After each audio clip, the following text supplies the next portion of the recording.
Hey everybody, Jay Average Vintage Collector here with another episode. So today, a couple things I'm going to do. First thing we're going to do is I put it in a VR for Sammy Thunder last week sometime, and in it he asked us to do a couple of things, and one of those things was to wear our Reindeer Studios t-shirt swag, favorite t-shirt. At the time, I didn't have anything, but I have an update. So there we go. I'm a big fan of the Diamond Stars set. I just showcased my Diamond Stars, the two that I have of them in a recent video. And so I just wanted to update. So there you go, Sammy. That's my second part of the video. I've checked all the boxes. So there's that. First of all, I got a few t-shirts actually from Scott and 2 cards. The 2 cards I'm still waiting on, but I got 3 shirts, so I'll be planning on wearing those for my future videos. Very nice quality shirts and really cool stuff. So shout out to Scott at Reindeer Studios, and then shout out to Sammy for his for the VR for his little giveaway. Second thing, so today's video I'm going to show my 1960 Topps cards. I don't have a lot of them, but the 1960 set is actually one of my favorite designs. It's a little busy for some people, but I really enjoy the set. I really like the design. And when I first got into vintage, this was kind of the set that I fell in love with a little bit, and just started buying up random lots of cards. So I'm not going to go over everything. I only have maybe about 20 total, because that's when I had to like pump the brakes a little bit and figure out, okay, I need some direction here. I just can't go keep buying. And I didn't want to do the whole set, but I did want to get some bigger cards in it.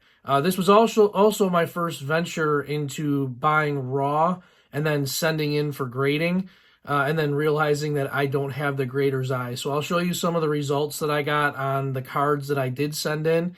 And with that being said, oh, and I have one more. So I did my last video was my recent pickups, and I forgot to include one card, so I'll include that card also today. So hang around. I got some cards coming. Turn the camera around. Okay, so my 1960 Topps baseball set. So I'll start with my raw cards, and again, I'm not showing everything that I have, just some few examples, but these are some of the more popular players. There's my Roy Face.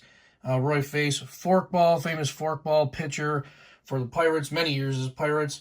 He had a very good career, 6-time All-Star, won 1960 World Series. More of a closer. He's like that archetypical closer, and was a closer before there was such a thing. He's got 193 career saves. So, Roy Face. I'm not going to go into too much detail on each person. I just want to really show the cards off. There's my Whitey Herzog. I guess I didn't show the back of Roy, but that's okay. Whitey. These are pretty sharp cards. Like I said, I bought these in lots for the most part when I did buy them. I, at the time, didn't really have a direction, so I was just kind of buying. I did contemplate putting together a set, but then, slowed that pretty quickly. So there's White Wilhelm and Roy Face together. Fork and knuckler, and forkball, knuckleball. How about a Billy Pierce? Another excellent pitcher for the White Sox. Bobby Thompson, this one's a little beat up. Got a big old crease there in the middle, you can see right there, but that's okay. I'm not really buying for, I'm buying for me. I'm not really buying, to win any contest. I'm just buying for me. Vada Pinson should be a Hall of Famer, is not. Hopefully we'll get in at some point. Like I said, I just love owning these cards. I love the design. The design is, really impressive to me. Some people say it's a little busy, but between the color and then the image here, the playing image, and then the portrait shot, I think it's just such a great set. There's Dick Williams. Back of Dick Williams' card. Walt Alston managed the Dodgers for a long time. Won 4 World Series with them. Coached them to 4 World Series, let's say that. And then we got Hoyt Wilhelm. There's the other Hoyt Wilhelm.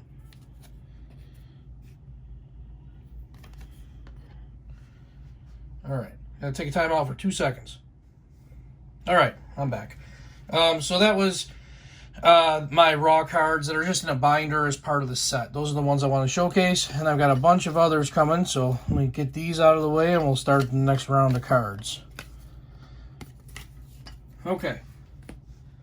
Next round is going to be just the ones I have in top loaders. I did consider sending some of these in for grading and then did not, because as we'll get into my grading story, you'll see don't have the best eye for it. So there's Early Win.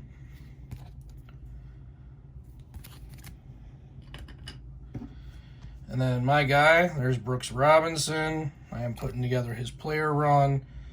I love this card of him. It's great.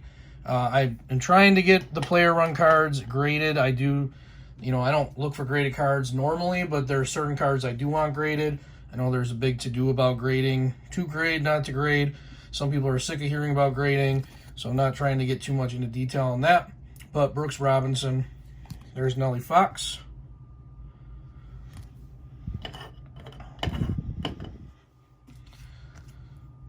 Harmon Killebrew. Like I said, look at the color. The blue, just all the different colors on all those. The yellow on the Nelly, the red on the Brooks, the blue on the Harmon Killebrew. Just really enjoy this set a lot. There's a Robin Roberts.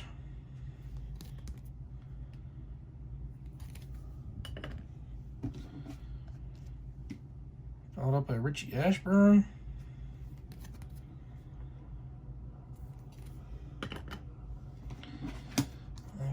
Mini Minoso. Again, I'm not a White Sox fan, but it seems every time I put on a video, I have a slew of White Sox cards. So it's just that way. I don't know why it's that way. It just kind of is. And then there's White Wilhelm again. This is a second one that I picked up.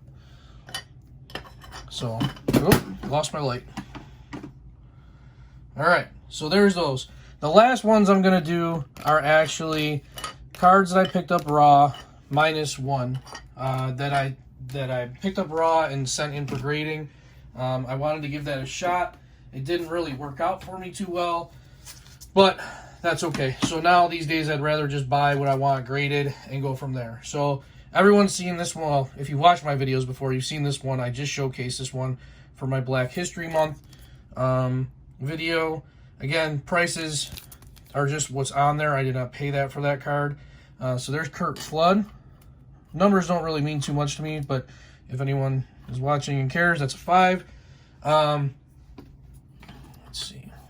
And I say that, and then say, oh, well, I kind of gave up. So when I first started collecting, a lot of people talked about graded cards. So I thought maybe keep up with the Joneses. You got to have graded. You got to have a certain number. And really, honestly, these days, the number doesn't mean too much to me. Average vintage collector. I want cards in my collection. I don't really care what their grade is. I just want them in my collection. So here's this one. And I like them slabbed because I think that they look nicer in here. I think that they just look nice set up in this, and they're protected. So this is a Roger Maris that I bought raw, sent it in for grading. Came back at 3. I was a little surprised. I thought that it would come back a little higher. At the time, that kind of bothered me that it didn't. But again, it's a beautiful image, and I love it. It's part of my collection. It's not going anywhere. I'm not selling cards. They will be in my collection forever. Ed Matthews, I bought this raw at a card show near me, and sent that in for grading, and came back at 2. But again, I'm not moving it. I'm not trying to sell it. It's here. It's mine. It's never leaving. And honestly, I probably paid less for that card than I would had I paid way less for that card, whereas if I would try to get a 5 or 6 or 7. Warren Spahn from my hometown, Buffalo, graded in a 2 again. One that I bought raw and sent in myself. And honestly, guys, I don't really like paying the grading fees. I can't stand it. I don't like it.